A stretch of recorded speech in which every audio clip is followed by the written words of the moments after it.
Thank you for being here today, and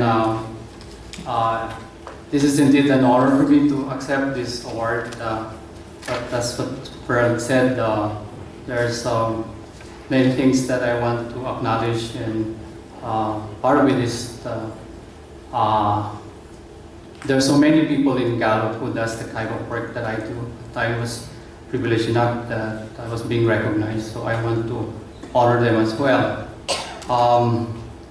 I was hesitant to accept this award and felt undeserving of the award, since I know that there are a lot of other deserving individuals and organizations in Ghana who serve the homeless.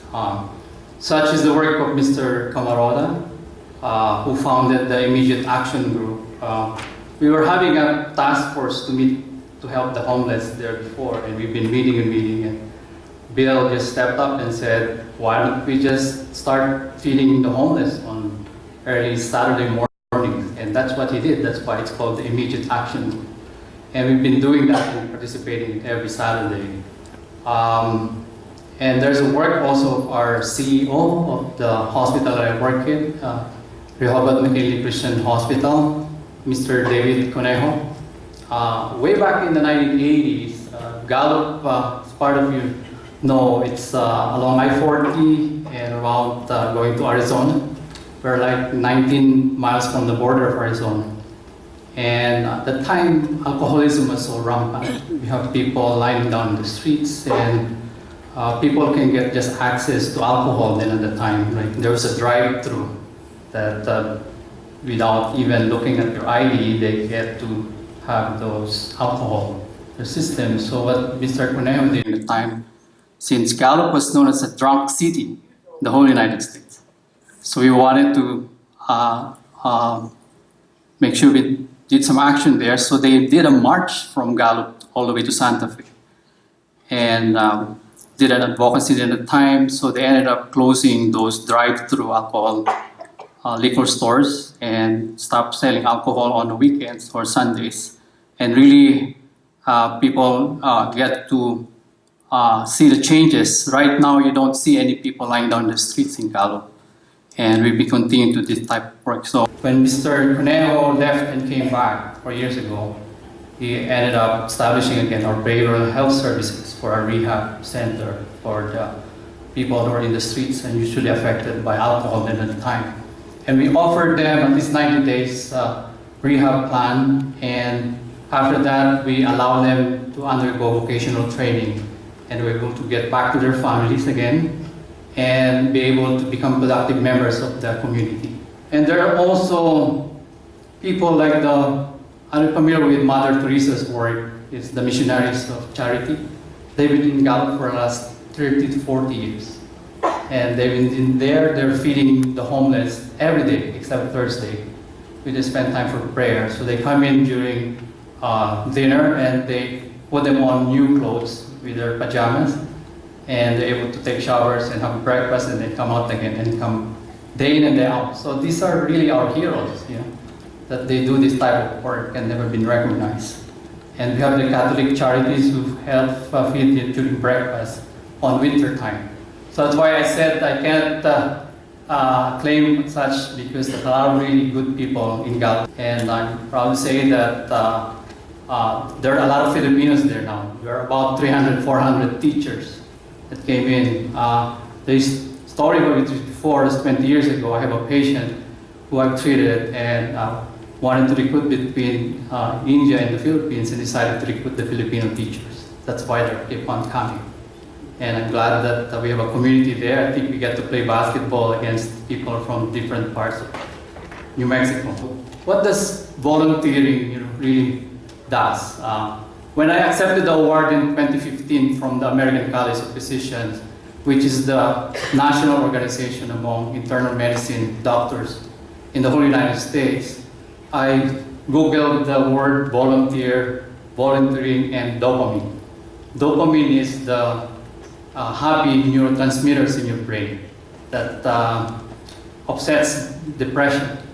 And I found that one of the articles said there that there's 7 benefits that you can derive from volunteering. One is more happiness. 2, reduce stress. 3, relief from pain. 4th, longer life. 5th, a lower blood pressure. 6th, reduced mild depression. And 7, benefit to one's career. So as a medical provider, you know, these are not non-pharmacologic, and you can get it for free. You don't have to pay a copay to be able to get those benefits. So again, volunteering, you know, really helps, you know, for someone. In fact, it has helped me sometimes when you work in a place where you feel like you're the only one working, you feel burnout. I think you felt that. And I challenge you to help with your burnout, try to volunteer.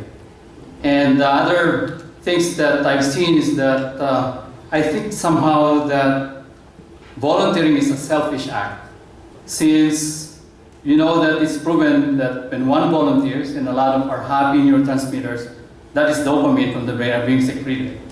That's one of the happiest people you see are those who volunteer. I want to encourage, as I mentioned, not only serving the homeless, but in any other capacity.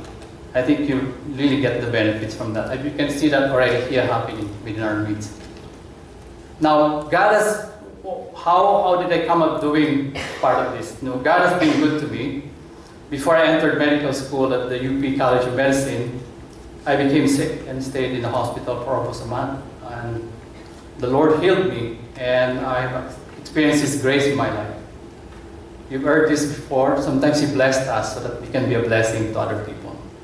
You know, I cannot explain to you the feeling of passing a breakfast tray to a homeless person for the first time and experience them looking back at you straight in the eye and hear them say, "Thank you," from the bottom of your heart. There's nothing more can speak to one's heart knowing that in some way you have recognized their humanity and helped it lift a little bit of their heavy burden. They are precious to God, and God loves them too. I know the problem of the homeless is complex, but ours is not to judge, but ours is to help them in their time of need. The Lord Jesus has left us with the greatest second commandment, which is to love our neighbors as yourself. The other reason for what Pamana Heritage Award had become relevant to me was the fact that during World War II, the regiment that was sent to the Philippines came from Gallup and Albuquerque and the reservation. I know this by heart because my father survived the Death March in Bataan, or else I won't be here. I'm sure a lot of maybe hands that I can see whose lives have been affected have been those who have relatives. Can I have a show of hands? Any of those have relatives that have survived the Death March? Thank you. In fact, when I heard about this award, I want to bring along those people in Gallup. And I've invited, I think Mr. Joe Menini is here. And can you raise up your hand, Joe? Joe's father survived the Death March in Bataan. And I have Raymond Yepes' uncle also survived the Death March in Bataan. I could have asked more people to come, but we didn't get a lot of time, but I want to recognize them. And for me, this is also very important because a lot of our Filipinos, as you know, the teachers, the nurses, doctors coming into Gallup, and I tell them we don't come just to get our work and our visas in place, but also to honor those who volunteered to help liberate our country. So that for me is very, very relevant. So in fact, the Filipino American National Historical Society reminds us of this, that we're all connected. And so I thank you for coming in. But before I finish, I want to acknowledge my wife, Flor, Gonzaga, and my daughter, Astrid. My son is not here. He's in Grand Rapids, Michigan, who supported me all these years with the things that I do in the business of my practice and other things that we do in the community. And I'd like to thank also our guest, Mr. Menini and Raymond and family, and my friends from Gallup and Albuquerque who came all the way to come and support me and my family. Again, for the Filipino American National Historical Society, thank you for this honor.